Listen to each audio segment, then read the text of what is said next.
I initially kind of see the popularity of social media.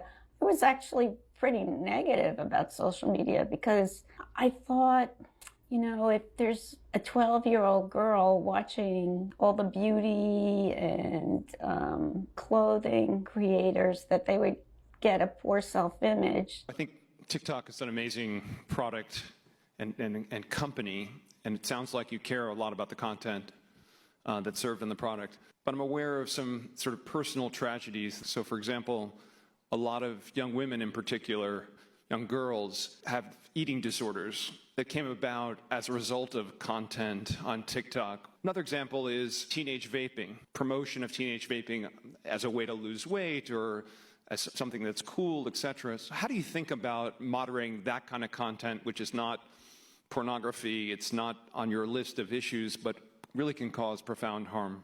First of all, as a father of 2 children myself, whenever I hear about these tragedies, it's heartbreaking.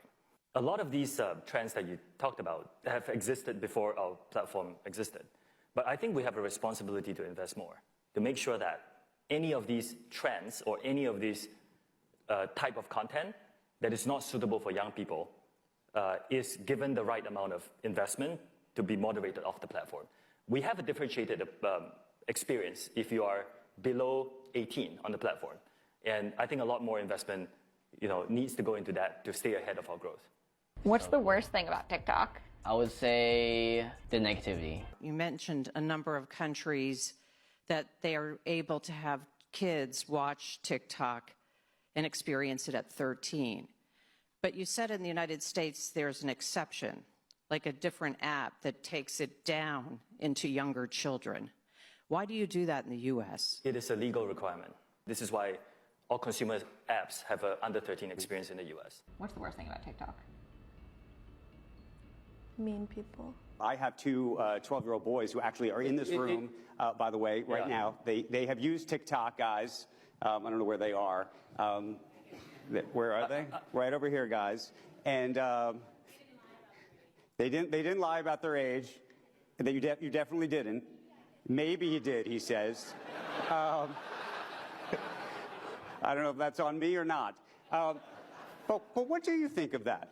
What's the worst thing about TikTok? The trolls. I guess the question is, I know that you said it's a legal requirement that kids under 13 have to have a different app, effectively. Yes. But I guess the question is, do they have to have an app at all? But I think it also has tremendous value to show young people things about the world in general. Like, there's something for everybody out there, from life in the military to buying your first home or, how to change that light socket. I think that is amazing. I'm especially proud of Tim for making them very accessible, because, here we are in the United States, everybody speaks English, that we've made videos where you don't need to speak English.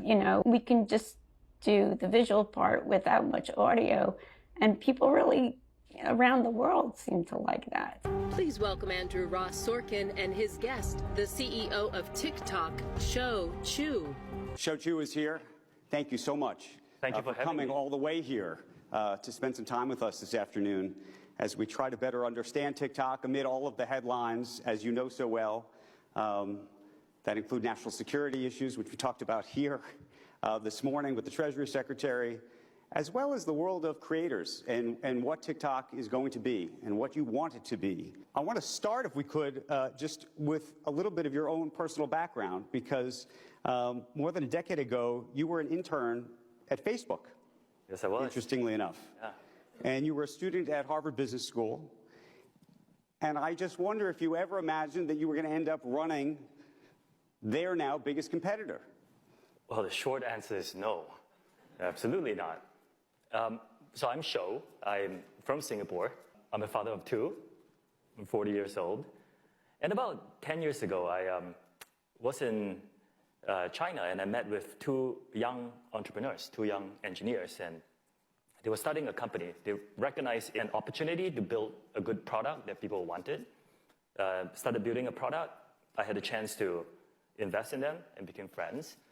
And slowly, like any good startup story, the product grew bigger and bigger, and today it's become the size of TikTok and whatever we have today. So that's been a journey. It's been unbelievable. I couldn't have imagined 10 years ago that it would be of this scale today. What's the best thing about TikTok? Having fun. The community. The opportunity. I don't know what you heard about me.